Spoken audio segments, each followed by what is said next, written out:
Muy buenas tardes, bienvenidos de nuevo a Negocios Televisión, bienvenidos de nuevo a este espacio informativo poniendo el foco en las últimas horas y pendientes un día más de Donald Trump, del presidente de Estados Unidos, que está a punto de comparecer, a punto de hablar ante senadores republicanos en un día que va a estar marcado por la victoria de Zohran Mamdani en las elecciones en Nueva York, pero también con la decisión que va a tener lugar en los próximos minutos. Enseguida vamos a mostrarles la imagen de la Corte Suprema de Estados Unidos, donde en los próximos minutos van a tomar la decisión final sobre los aranceles de Donald Trump, si son o no ilegales. Enseguida vamos a mirar a esto, vamos a escuchar al propio Trump y vamos a poner el foco también en la OTAN, donde Mark Rutte, su secretario general, también va a hablar en los próximos minutos. Pero antes vamos a empezar mirando a Nueva York, un día que viene con un nombre propio, un nombre como el de Zohran Mamdani, que se define como socialista y que ha ganado las elecciones a la alcaldía de la ciudad de Nueva York, poniendo a prueba la amenaza del presidente de Estados Unidos, Donald Trump, de recortar fondos federales a la ciudad a raíz de ese resultado. Mamdani derrotó al exgobernador Andrew Cuomo, a quien Trump había apoyado, y también al candidato republicano Curtis Sliwa, convirtiéndose así en el primer alcalde musulmán de la ciudad de Nueva York. Con 34 años también es el alcalde más joven de la ciudad en más de un siglo. Mientras tanto, la Junta Electoral de Nueva York celebraba una participación de 2 millones de votantes, la más alta en más de 5 décadas. The sun may have set over our city this evening, but as Eugene Debs once said, I can see the dawn of a better day for humanity. For as long as we can remember, the working people of New York have been told by the wealthy and the well-connected that power does not belong in their hands. Fingers bruised from lifting boxes on the warehouse floor, palms calloused from delivery bike handlebars, knuckles scarred with kitchen burns. These are not hands that have been allowed to hold power. And yet, over the last 12 months, you have dared to reach for something greater. Tonight, against all odds, we have grasped it. The future is in our hands. My friends, we have toppled a political dynasty.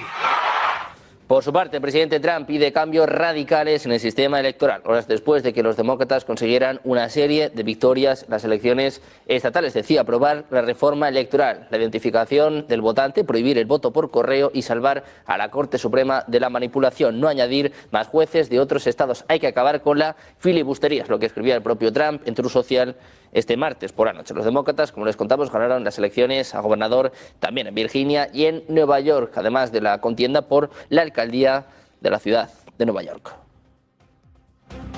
Todo esto en un día en el que estamos también pendientes del plan para rediseñar los distritos congresionales de California, conocido como Proposición 50, que fue aprobado en las elecciones de este martes, lo que supone un revés para el presidente Donald Trump. La medida fue impulsada por el gobernador demócrata de California, Gavin Newsom, quien la respaldó con todo el peso de su maquinaria política, poniendo a prueba el temple de cara a una posible campaña presidencial en 2028. El expresidente Barack Obama también instaba a los votantes a aprobarla. Tras conocerse este resultado, Newsom declaró que la votación transmitía un poderoso mensaje a Donald Trump, quien fue históricamente el presidente, según él, más impopular de la historia moderna.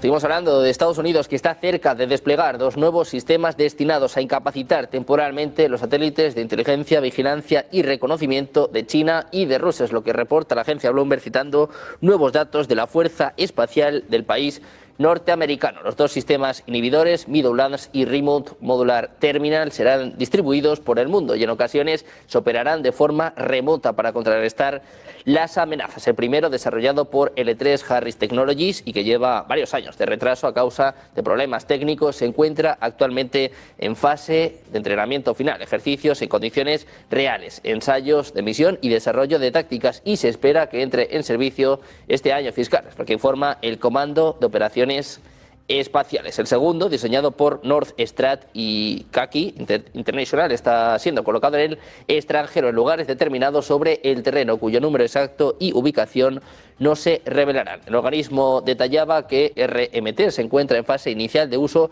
limitado, lo que significa que puede emplearse operativamente mientras se siguen realizando pruebas. Bloomberg informó que Estados Unidos planeaba adquirir 32 unidades de Meadowlands y 24 de RMT.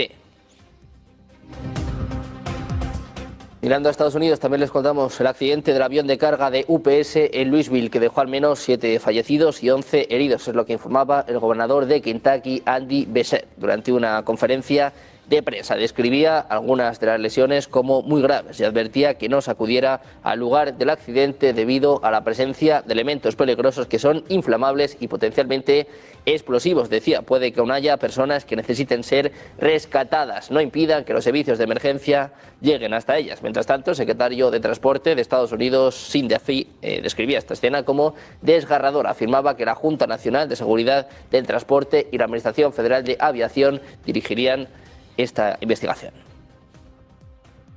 Mientras tanto, pendientes también de México, donde un hombre acusó y tocó sin su consentimiento a la presidenta de México, Claudia Sheinbaum, cuando la mandataria caminaba y saludaba a ciudadanos este martes en un corto recorrido a pie por el centro histórico, a unos metros de Palacio Nacional, en la capital mexicana. El sujeto, aparentemente ebrio y que intentó besar por la espalda a la mandataria, fue detenido por el equipo de seguridad de la presidenta mexicana, que según los vídeos se mostraba tensa tras este episodio. Sheinbaum tenía previsto que asistir a la primera reunión nacional de universidades e instituciones de educación superior en las instalaciones de la Secretaría de Educación Pública, por lo que decidió trasladarse a pie, ya que se encuentra a unas calles del Palacio Nacional. Fue en ese trayecto, en el bullicioso centro de Ciudad de México, cuando el hombre, aprovechando que otros ciudadanos saludaban a la mandataria, se le acercó, intentó besarla en el cuello y luego abrazarla por la espalda. Pendientes también de Rusia, que podría suministrar a Venezuela sus misiles hipersónicos más avanzados, el Oresnik, capaz de portar cargas convencionales o nucleares. La opción fue planteada por Alexei Zhuravlyov, vicepresidente del Comité de Defensa del Parlamento ruso, en medio del creciente deterioro de las relaciones entre Moscú y Washington. Decía, el suministro de nuevos desarrollos como el Oresnik o los ya aprobados misiles Kalib no enfrenta obstáculos, es lo que apuntaba al portal ruso Gazeta.ru, advirtiendo que los estadounidenses pueden llevarse algunas sorpresas. El misil Oresnik, cuyo nombre significa avellano, es descrito por el Kremlin como imposible de interceptar y capaz de alcanzar cualquier objetivo, cualquier punto en Europa en menos de una hora si se lanza desde Rusia o Bielorrusia. Vladimir Putin ha afirmado que un ataque masivo con estas armas, incluso con cargas convencionales, podría tener efectos equivalentes a un bombardeo nuclear. De acuerdo con The Washington Post, el presidente venezolano Nicolás Maduro ha solicitado personalmente a Vladimir Putin reforzar las defensas del país, incluyendo la reparación de aviones Sukhoi Su-30 Mk2 y la adquisición de 14 baterías de misiles. En su carta, Maduro calificaba a los cazas rusos como el principal elemento de disuasión ante una amenaza de guerra.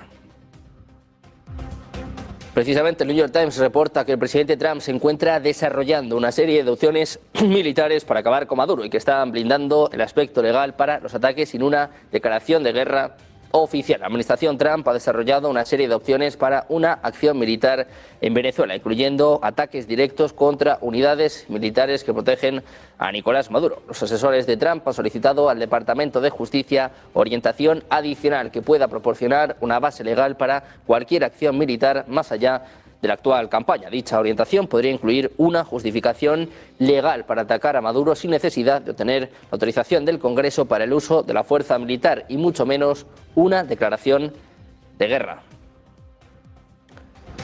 Precisamente el presidente de Venezuela, Nicolás Maduro, ha aprobado este martes una serie de propuestas del chavismo sobre lo que sería la transición a una lucha armada en caso de una agresión por parte de Estados Unidos, que mantiene un despliegue militar en el Mar Caribe cerca del país. Durante un congreso del Partido Socialista Unido de Venezuela, el jefe de Estado dijo haber recibido un documento con un conjunto de ideas para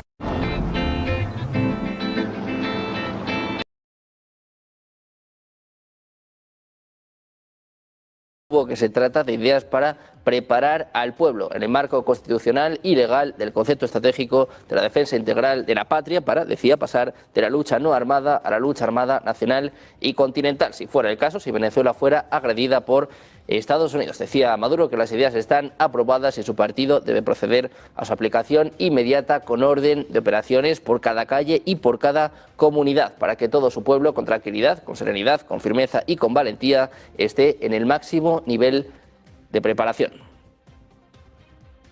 Mientras tanto, el Kremlin eludía comentar si Rusia va a ofrecer ayuda militar a Venezuela en caso de un ataque de Estados Unidos tras informaciones de una presunta solicitud de Caracas de suministros de misiles, radares y de aviones. El presidente de Venezuela, Nicolás Maduro, afirmaba este lunes que su país y Rusia están avanzando en una cooperación militar que describe como serena y muy provechosa. Aseguró que va a continuar. Por su parte, Peskov confirmaba que tienen contactos de trabajo permanentes con Venezuela, pero evitaba dar más detalles. Precisamente el presidente ruso Vladimir Putin insistía este martes en que su país no representa ninguna amenaza para nadie, a pesar de las recientes pruebas y el desarrollo de armas avanzadas, como por ejemplo el sistema de misiles de medio alcance Oresnik, el misil de crucero de largo alcance de propulsión nuclear Burevestnik y el vehículo submarino no tripulado Poseidón. En un discurso pronunciado durante una ceremonia dedicada a desarrolladores de armas, Putin elogiaba los productos finales como de importancia histórica para su pueblo. Insistía en que Rusia está desarrollando su potencial nuclear y estratégico como todas las demás potencias nucleares. Además, Putin afirmó que un buque de reconocimiento perteneciente a la OTAN entró en la zona de pruebas del misil de crucero Burevestnik en un momento dado. Pero decía Putin, no interferimos en su trabajo, dejamos que lo vean. Заслуженных государственных наград удостоены разработчики стратегической крылатой ракеты неограниченной дальности с ядерным двигателем «Буревестник» и беспилотного подводного аппарата «Посейдон». Результат, которого вы добились, имеет без преувеличения историческое значение для нашего народа, для обеспечения безопасности и стратегического паритета на десятилетия вперед. Можно смело сказать, на весь 21 век. Rusia que ha anunciado este miércoles que la OTAN ensaya durante sus ejercicios en el Báltico el eventual bloqueo del enclave ruso de Kaliningrado, ubicado entre Lituania y Polonia. Decía, durante los ejercicios de la alianza se están practicando escenarios como el bloqueo de Kaliningrado. La región del Báltico está siendo militarizada activamente y se llena de fuerzas y recursos de la coalición. Es lo que aseguraba el viceministro de Exteriores ruso Alexander Grushko en una entrevista con el canal Izvestia. Según este diplomático, estas condiciones están marcando las opciones para el diálogo con la OTAN y de esta forma se reducen drásticamente. El viceministro de Asuntos Exteriores ruso, Sergei Ryabkov, ha confirmado este miércoles en unas declaraciones que actualmente no se dan las condiciones para una reunión entre el presidente de Rusia, Vladimir Putin, y su homólogo estadounidense, Donald Trump. Decía, literalmente, una reunión a más alto nivel, cualquiera que sea, requiere una preparación exhaustiva, una consideración minuciosa de todos los aspectos. A día de hoy no se cumple ni la primera ni la segunda condición para organizar dicha reunión. Es lo que aclaraba el propio Ryabkov a medios locales, comentando la opción de una reunión entre Putin y Trump. Al mismo tiempo, ha indicado que las diplomacias de Rusia y de Estados Unidos se ocupan activamente de todo lo relacionado con la parte de contenidos de ese tipo de contacto. Decía, para nosotros lo importante es garantizar que se llenen de contenido concreto los marcos formulados por los presidentes Putin y Trump cuando se reunieron en Anchorage, en Alaska, a mediados de agosto. Mientras tanto, la situación de las tropas ucranianas en los bastiones de Prokrovsk y de Kupiansk se está deteriorando con inusitada rapidez, es lo que asegura el Ministerio de Defensa ruso. Decía que a día de hoy la situación de las agrupaciones del ejército ucraniano se deteriora con inusitada rapidez, sin dejar ninguna oportunidad de salvación a los soldados ucranianos que no sea la rendición voluntaria. Lo que apuntaba en un comunicado en Telegram. Refutaba de esta forma las afirmaciones del presidente ucraniano Volodymyr Zelensky, que decía que había visitado las posiciones de sus tropas en Prokrovsk. Dice que Zelensky ha perdido totalmente el contacto con la realidad. Es lo que apuntaban en respuesta a la afirmación de Zelensky de que en Kupiansk quedan menos de 60 rusos. Mientras tanto, en Hungría, el ministro de Asuntos Exteriores, Péter Szijjártó, ha reiterado la oposición de Budapest a que Ucrania se convierta en Estado miembro de la Unión Europea, después de que Bruselas dijera que el país podría unirse al bloque en 2030. En un comunicado difundido por el Ministerio de Asuntos Exteriores, Szijjártó recordaba que para que un país se una al bloque, todos los Estados miembros de la Unión Europea deben aprobar esta ampliación. Añadía que el pueblo húngaro no permitirá que Ucrania se convierta en miembro. Esta mañana, la alta representante de Asuntos Exteriores de la Unión Europea, Kaja Kallas, destacaba los avances positivos que Ucrania ha logrado en su camino europeo, junto con otras naciones de Europa del Este y de los Balcanes. Desde Europa, mirando también a Ucrania, con el foco puesto en las relaciones entre China y Estados Unidos, vamos a hacer una pequeña pausa, 2 minutos, y enseguida más información. Negocios Televisión.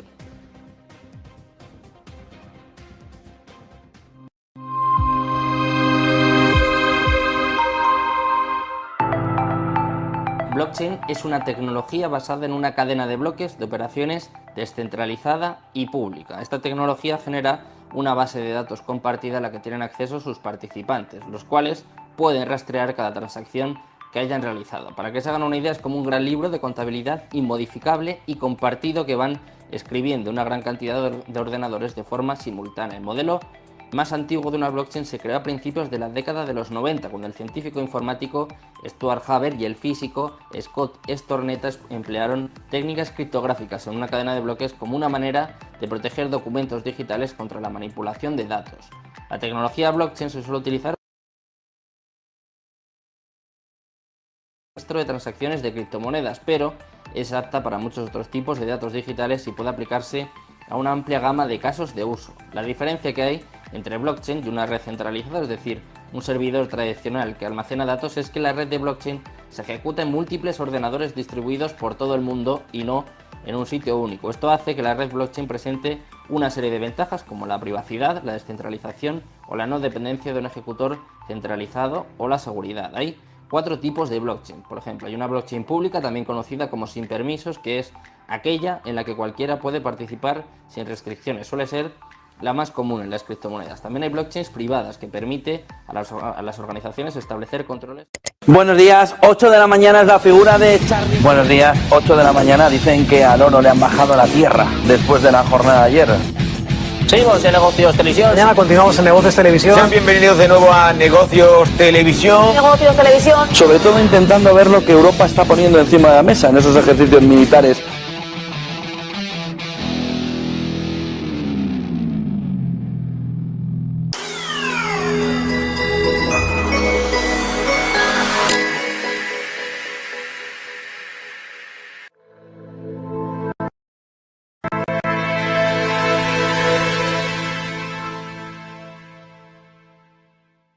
En Negocios Televisión seguimos mirando a las últimas horas pendientes de datos macro en Estados Unidos. Les decíamos que en los próximos minutos vamos a conocer la decisión final sobre los aranceles de Donald Trump. Vamos a escuchar al presidente de Estados Unidos y ahora vamos a conocer el dato de ADP de empleo, la variación del empleo en Estados Unidos, que termina en 42.000 personas. La previsión era de 30.000, el dato anterior era negativo, era de menos 32.000. La economista jefe de ADP dice que se han añadido empleos privados en octubre por primera vez desde el pasado mes de julio, pero eso sí, dice que las contrataciones han sido más modestas en cuanto a lo que se confirmó, en cuanto a los datos que salieron el año pasado. Dice además que ha habido un crecimiento de los salarios que ha sido prácticamente plano durante más de un año, indicando que hay ciertos cambios en el suministro y en la demanda que todavía deben ser balanceados. A pesar del cierre del gobierno en Estados Unidos, seguimos conociendo datos macroeconómicos, en este caso el cambio en las nóminas de Estados Unidos. El ADP de empleo, que habla de una contratación de octubre moderada en relación a principios de este año. Se suman 42.000 empleos en un momento en el que, bueno, sin duda, uno de los puntos principales para la Reserva Federal. Mientras tanto, el presidente ucraniano Volodymyr Zelensky afirmaba que Ucrania está haciendo todo lo posible para lograr la adhesión a la Unión Europea y que es crucial que sus resultados reciban el apoyo adecuado en Europa. En un mensaje en X celebraba que el ejército ruso se haya visto obligado una vez más a aplazar sus propios plazos militares, afirmando que hoy tiene el informe más positivo de la Comisión Europea en 3 años. Enfatizaba que Ucrania está dispuesta a abrir los grupos de diálogo y continuar las conversaciones, incluso en tiempos de guerra, lo cual dice es absolutamente sin precedentes en toda Europa. Dice que todos los demás Estados miembros de la Unión Europea han seguido un camino mucho más fácil. Decía que Ucrania está a la espera de la decisión de la Unión Europea sobre este asunto y agradecía a todos los que están ayudando. En este sentido hablaba precisamente la propia Kaja Kallas. Habla de que Ucrania podría unirse a la Unión Europea en 2030. Este era el mensaje de Kallas. Russia's full-scale invasion in Ukraine and the geopolitical shifts make the case for enlargement very clear-cut. Enlargement is not a nice-to-have, it is a necessity if we want to be a stronger player on the world stage. Chances to enlarge the Union do not come often, these opportunity windows do not open very often, but this window is open now and we have to use it. At the same time, we won't cut corners and we don't offer any shortcuts. Joining the European Union remains a fair, tough and merit-based process. But now new countries joining the European Union by 2030 is a realistic goal. Mientras tanto, Xi Jinping afirmaba que las relaciones con Rusia avanzan a pesar de un entorno externo turbulento. Hizo un llamado a una mayor cooperación económica. El líder chino realizó estas declaraciones durante una reunión con el primer ministro ruso, Mikhail Mishustin, en Beijing. Ambos países han fortalecido sus lazos desde el inicio del conflicto en Ucrania. En este sentido, decía además que no son socios en igualdad de condiciones. Y es que las sanciones occidentales están haciendo que Rusia sea más dependiente económicamente de China.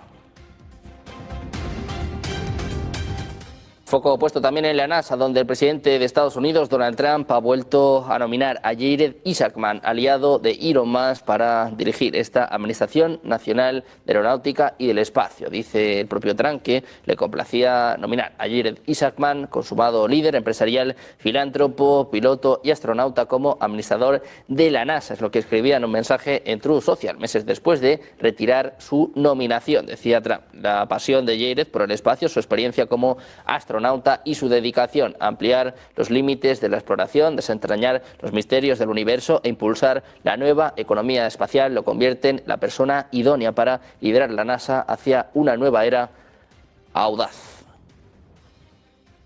Precisamente mirando a la NASA, les contamos que durante semanas el visitante interestelar Tracy Atlas ha capturado la atención del mundo. Su trayectoria poco común, su brillo cambiante y su origen más allá del Sol lo han convertido en el protagonista de especulaciones que en algunos casos rozan la ciencia ficción. Pero detrás de este revuelo mediático existe una pregunta seria, y es ¿qué pasaría si Tracy Atlas no es solo un objeto inerte, sino algo más significativo? La respuesta es clara. La NASA sí tiene un plan, o más bien una serie de protocolos diseñados para diferentes escenarios. Si una misión detectara vida, aunque sea microscópica o extinguida, en un objeto, planeta o luna, la NASA ya está preparada. Esa preparación está liderada por su Office of Planetary Protection, cuya misión es promover y asegurar la exploración científica del sistema solar, protegiendo los ambientes planetarios y la Tierra. Es lo que apunta a su web oficial.